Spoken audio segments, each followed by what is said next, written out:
A very good morning to all dear ones. So today we are going to discuss the keywords of this chapter, living organisms and their surroundings. So the first keyword is adaptation. What is adaptation? So dear children, adaptation is a process of change. Adaptation एक process है change की किसी भी organism या species में जो उसको उसके इन्वायरमेंट में बेटर सूटेड मतलब अच्छी तरह से रहने में हेल्प करती है। ठीक है।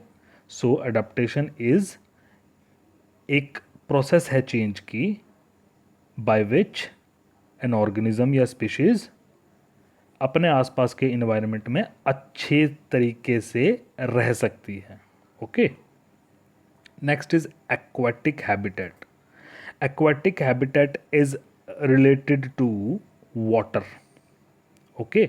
ऐसा हैबिटेट जिसमें ऑर्गेनिज्म जो है वो पानी में रहते हैं उसको हम एक्वाटिक हैबिटेट कहते हैं। अब इसमें बहुत सारे एरियाज़ आते हैं। फॉर एग्ज़ाम्पल इसमें ऐसे एरियाज़ भी आते हैं जो परमानेंटली वाटर से कवर्ड होते हैं। इसमें ऐसे एरियाज़ भी आते हैं जो पानी के आसपास के इलाके होते हैं जैसे कोस्टल एरियाज़, और इसमें ऐसे एरियाज़ भी आते हैं जो कभी कभी पानी से भर जाते हैं। जैसे हमारे आसपास कोई तालाब होगा, कोई पॉन्ड होगा जो रेनी सीज़न में पानी से लबालब भर जाते हैं और गर्मियों में पानी उनमें थोड़ा बहुत कम हो जाता है या वो सूख जाते हैं। ठीक है। So these kind of habitats are called aquatic habitat. Next is biotic components. These में ऑल्सो कॉल्ड भी बायोटिक फैक्टर। इनको हम बायोटिक फैक्टर भी कह सकते हैं।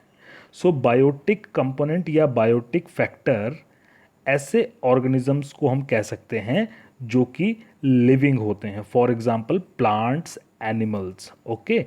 Small micro organisms like bacteria also comes under this category. इसके अगेंस्ट में दूसरे एबायोटिक फैक्टर्स भी होते हैं जैसे कि सनलाइट है, टेम्परेचर है, सॉइल है, ओके, विंड, एयर।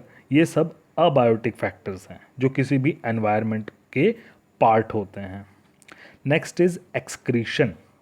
एक्सक्रीशन एक ऐसी प्रोसेस है जिसके द्वारा कोई भी ऑर्गेनिज्म अपना मेटाबॉलिक वेस्ट बॉडी से बाहर एलिमिनेट कर देता है या बॉडी से बाहर निकालता है। इस प्रोसेस को हम एक्सक्रीशन कहते हैं। Next is growth. ग्रोथ का बच्चों सिंपल मीनिंग हो गया increasing in size. So along with that when we grow, जब हम ग्रो करते हैं तो हमारी एज भी बढ़ती है, हमारा साइज भी बढ़ता है, हमारा हाइट और वेट भी इंक्रीज करता है। Okay. So this phenomena is called growth.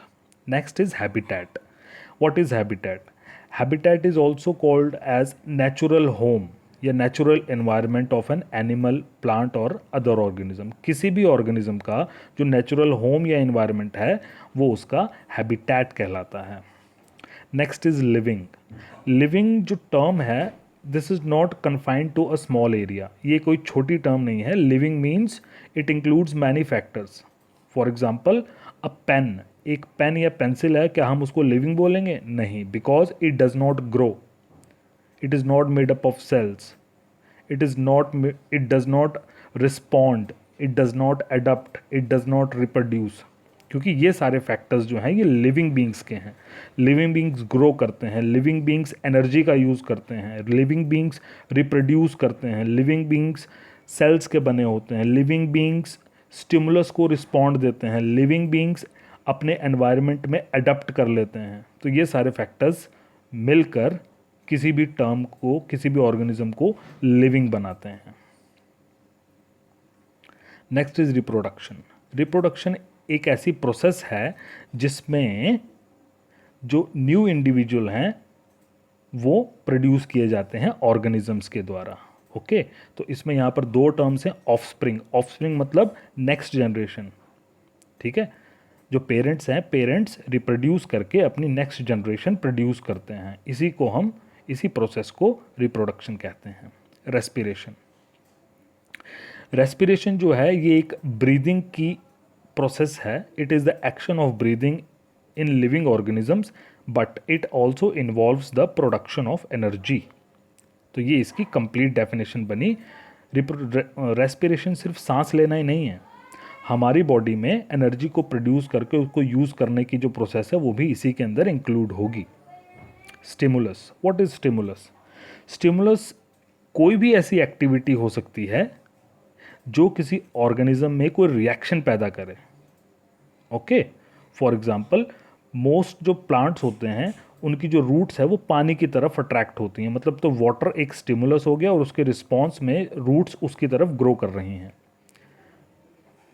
In the same manner जो सनलाइट है वो एक स्टिमुलस है प्लांट्स के लिए, और प्लांट्स उसकी तरफ को या तो उसकी तरफ मूव होते हैं या ग्रो करते हैं। तो यहाँ पर सनलाइट जो है वो एक स्टिमुलस है और ग्रोथ और movement of plants toward sunlight एक रिस्पॉन्स हो गया।